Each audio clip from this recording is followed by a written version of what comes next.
The Federal Bureau of Investigation and the Drug Enforcement Administration are wrapping up one of the largest operations in American law enforcement history.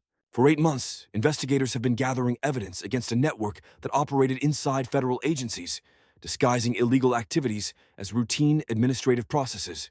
Today, we'll tell you how agents made coordinated arrests at the heart of the political establishment. The investigation is centered on a sprawling scheme that investigators call Operation Marble Corridors. Participants controlled the movement of prohibited substances between states, using diplomatic channels and government facilities to store contraband. According to the investigation, coordination took place via encrypted messengers, and key decisions were made by individuals who had access to confidential information and secure locations. The scheme was well thought out. The banned substances entered the country through commercial ports on the coast, where the shipments were cleared through simplified inspections using forged documents and bribed inspectors. The goods were then divided into smaller batches and transported to federal buildings using official cars with government license plates and special passes. Meanwhile, the financial flows were disguised through a network of consulting firms and charitable foundations, creating the illusion of legitimate transactions in the banking system. In parallel, agents discovered that part of the proceeds were invested in real estate across the country, from luxury apartments in Manhattan to commercial properties in Texas and Florida. The property was registered in front of front persons, and offshore companies registered in jurisdictions with minimal financial transparency. Each level of the system was isolated from the other, so that if one element was exposed, the rest of the structure could continue to function without critical failures. The operation had been ongoing since the beginning of the year. Special units had tapped dozens of phone lines, traced cash flows through bank accounts, and physically observed suspects in Washington, Baltimore, and surrounding counties. When analysts had gathered enough evidence to file charges, a federal court issued search and seizure warrants for more than 4,000 addresses simultaneously. According to a prearranged plan, the raids began simultaneously at 6 in the morning to minimize the risk of information leaks and evidence destruction. The team then moves on to execute warrants in the federal district. The special forces enter the Capitol office buildings, administrative complexes, and private residences throughout the Capitol. In some locations, officers encounter resistance, but the vast majority of arrests occur without incident. The agents work methodically, checking each room, seizing documents, electronics, and physical evidence that may indicate involvement in criminal activity. As a result of the searches, the security forces seized approximately 15 tons of prohibited substances located in basements, archive rooms, and specially equipped storage facilities inside government buildings. According to preliminary estimates, this amount corresponds to the annual turnover on the black market of several large cities. In parallel, the agents confiscated cash totaling more than $800 million, distributed in safes, bank branches, and hidden in furniture and wall coverings. Meanwhile, digital forensics experts began analyzing the seized electronics. The laptops, tablets, and smartphones contained encrypted databases with detailed shipping records, contact lists, and financial reports spanning more than 3 years. In some cases, the data was protected by multi-level passwords and biometric locks, requiring the involvement of cybersecurity specialists to unlock the information without losing the integrity of the evidence. At least 4,000 people have been arrested across the country, including federal agency employees, advisors, congressional aides, and private contractors who provided logistical support for the scheme.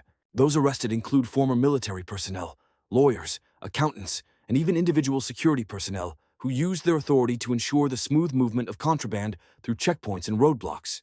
The suspects are charged with participation in a criminal organization, trafficking in controlled substances, money laundering, corruption of public officials, and obstruction of justice. If convicted on all counts, they face up to 50 years in prison without the possibility of parole. The prosecutor's office has already said it is considering additional charges in connection with the discovery of new episodes of criminal activity during the analysis of seized materials. The team then turned to the financial trail. Investigators found that the network used a complex system of transfers through dozens of banking institutions in different countries. The money was routed through accounts in Switzerland, Singapore, the Cayman Islands, and Panama, divided into small amounts to avoid automatic suspicious transaction alerts. Some of the funds were returned to the United States in the form of investments in startups, venture funds, and technology companies, creating a multi-layered structure for laundering criminal proceeds. Meanwhile, Drug Enforcement Administration officials are holding press briefings to highlight the scale of the operation and the threat the network posed to national security. They say the scheme operated for at least 5 years, during which time billions of dollars passed through it, some of which could have been used to finance other illegal activities, including possible election interference and lobbying for legislative changes in favor of criminal entities. In parallel, agents established connections with international partners. The investigation revealed that some members of the network had contacts with cartels in Mexico and Colombia, as well as with organized groups in Eastern Europe. These connections allowed them to coordinate deliveries directly from manufacturers to final distributors, minimizing the number of intermediaries and increasing the profitability of operations. International cooperation is now becoming a key element of further investigations, as arrests in the United States could trigger changes in the structure of foreign partners. The team then proceeds to analyze the seized documents. Among the papers were found detailed maps of the distribution of territories, supply schedules, lists of corrupt officials, and even internal instructions on how to behave in case of contact with law enforcement officers. These materials allow investigators to reconstruct a complete picture of the organization's activities, identify all key participants, and establish a hierarchy within the structure. Each document is checked for authenticity, dated, and cataloged for further use in legal proceedings. Meanwhile, additional arrests continue to be made at FBI regional offices across the country. Agents are uncovering minor members of the scheme who were involved in transporting, storing, or guarding the cargo. Many of them are cooperating with the investigation in exchange for reduced sentences by testifying against higher-ups in the organization. This information allows agents to fill in gaps in the case and expose individuals who previously remained unsuspected. Federal Bureau of Investigation officials say the operation not only removes a large amount of illicit substances from circulation, but also highlights the vulnerability of even the most secure institutions to organized crime. They stress the need for stronger internal controls, improved employee vetting systems, and additional mechanisms to monitor financial transactions within government agencies. The investigation is ongoing, and investigators do not rule out further arrests in the coming weeks. Analysts are working to decipher additional data sets that may indicate the existence of parallel networks or backup supply channels. Each new piece of evidence expands the understanding of the scale of the problem and highlights the complexity of combating modern forms of organized crime that adapt to technological changes and exploit weaknesses in the system of state governance. We will continue to monitor the development of this case. In parallel, agents are establishing the extent of the criminal network's international cooperation. The seized servers contain correspondence with contacts in 12 countries, including the Netherlands, Spain, Brazil, and Australia. Each jurisdiction was used for specific purposes: European banks for money laundering, South American ports for the initial import of goods, and Asian chemical companies for the supply of precursors needed to produce synthetic substances. This geographical diversification made the network resistant to local law enforcement operations. Meanwhile, forensic scientists at Quantico laboratories are analyzing the seized samples. The chemical composition of the substances indicates a high level of purity, indicating the use of industrial equipment and qualified personnel. Some batches contain unique markers that allow us to identify specific manufacturing laboratories. According to preliminary findings, at least 3 large clandestine production facilities operated in Mexico and 2 U.S. states, supplying the finished product directly to warehouses inside federal facilities. The team then proceeds to establish the role of each detainee. Investigators conduct hundreds of interviews, compare testimonies, check alibis, and reconstruct the chronology of events over the past 5 years. It turns out that the organization had a clear hierarchy with 3 levels of management. The top level consisted of people who made strategic decisions and controlled financial flows. The middle level coordinated logistics, communication between units, and the distribution of tasks. The lower level performed operational work, transportation, storage, security, and the primary distribution of goods across regional networks. Meanwhile, the federal prosecutor's office is preparing indictments for the trials. Lawyers are working to structure the evidence base, which includes thousands of documents, hundreds of hours of audio and video recordings, witness statements, and expert reports. Each case requires an individual approach, as the level of participation of detainees varies from occasional assistance to direct management of entire areas of criminal activity. Prosecutors plan to begin the first court hearings in 2 months. In parallel, agents are investigating schemes to influence political processes.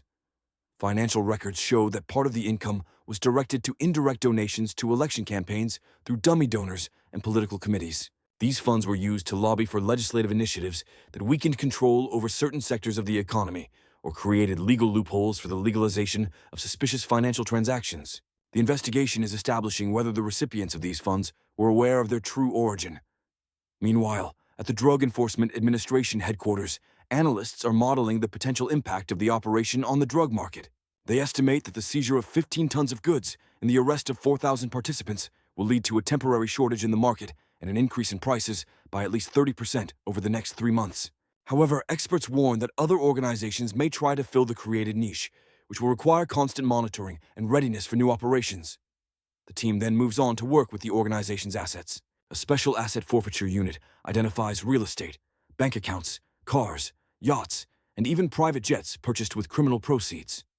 The total value of the assets identified exceeds $2 billion. The process of seizing the assets has already begun, but legal proceedings can take years due to the difficulty of proving a connection between specific objects and criminal activity, especially when the property is held through multi-level corporate structures. In parallel, agents are establishing connections to other criminal cases. Some of the arrested suspects have previously been witnesses or suspects in investigations related to corruption, arms trafficking, and cybercrime.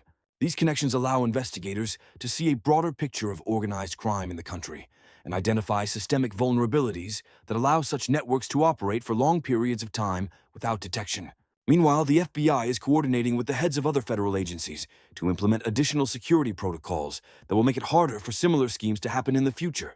Among the proposed measures are increased vetting of employees with access to critical infrastructure, the implementation of internal movement monitoring systems in federal buildings, regular audits of financial transactions of government departments, and the creation of special rapid response teams to detect anomalous activity.